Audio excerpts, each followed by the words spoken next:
നമസ്കാരം. ജ്യോതിഷ പങ്ക്തിയിലേക്ക് എല്ലാവർക്കും സ്വാഗതം. യന്ത്രങ്ങളും രത്നങ്ങളും എന്ന വിഷയത്തെപ്പറ്റിയാണ് ഇന്ന് പ്രതിപാദിക്കുന്നത്. വിവിധ ഉദ്ദേശ്യങ്ങൾക്കായി താന്ത്രികമായ യന്ത്രങ്ങൾ എഴുതി പൂജ ചെയ്ത് ദേഹധാരണം നടത്തുന്നത് പൊതുവെ നൂറ്റാണ്ടുകളായി നമ്മുടെ നാട്ടിൽ നിലനിന്നു വരുന്ന ആചാരമാണ്. ജീവിതത്തിൻ്റെ ഓരോ സാഹചര്യങ്ങൾക്കനുസരിച്ച് ഓരോരോ ആവശ്യങ്ങൾക്കും ലക്ഷ്യപ്രാപ്തികൾക്കുമായി വ്യത്യസ്തങ്ങളായ ഓരോ യന്ത്രങ്ങൾ തയ്യാർ ചെയ്ത് ധരിക്കുന്നത് വളരെ പണ്ട് മുതൽക്കേ ഉള്ള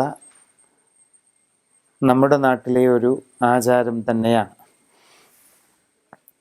അശ്വതി മുതൽ രേവതി വരെയുള്ള 27 നാളുകാർക്കും അവരവരുടെ ഇപ്പോഴുള്ള ഗ്രഹസ്ഥിതി അനുസരിച്ച് ഉദ്ദേശിക്കുന്ന കാര്യസിദ്ധിക്ക് വേണ്ടിയും തൽക്കാല ക്ലേശ നിവാരണത്തിന് വേണ്ടിയുമൊക്കെ ഏതേത് യന്ത്രങ്ങൾ ധരിക്കാമെന്നും അത് എപ്രകാരം ഉപയോഗിക്കാമെന്നും വ്യക്തമാക്കുകയാണ് ഇന്ന് ചെയ്യുന്നത്.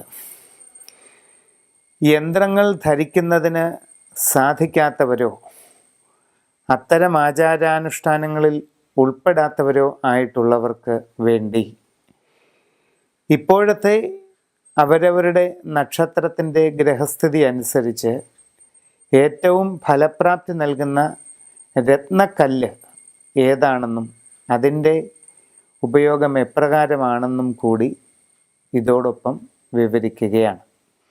അശ്വതി മുതൽ രേവതി വരെയുള്ള 27 നാളുകാരുടെയും യന്ത്രങ്ങളും രത്നങ്ങളും ഏതൊക്കെയാണ് ഇപ്പോൾ ഉപയോഗിക്കേണ്ടത് എന്ന് പറയുന്നു. അത്തം നക്ഷത്രക്കാർക്ക് 2-ൽ വ്യാഴവും 4-ൽ ശനിയുമാണ് സഞ്ചാരം. കണ്ടകശനിയുടെ പലവിധ വിഷമതകൾ അത്തം നാളുകാരെ ബാധിക്കാവുന്ന ഒരു കാലഘട്ടത്തിലൂടെയാണ് കടന്നു പോകുന്നത്.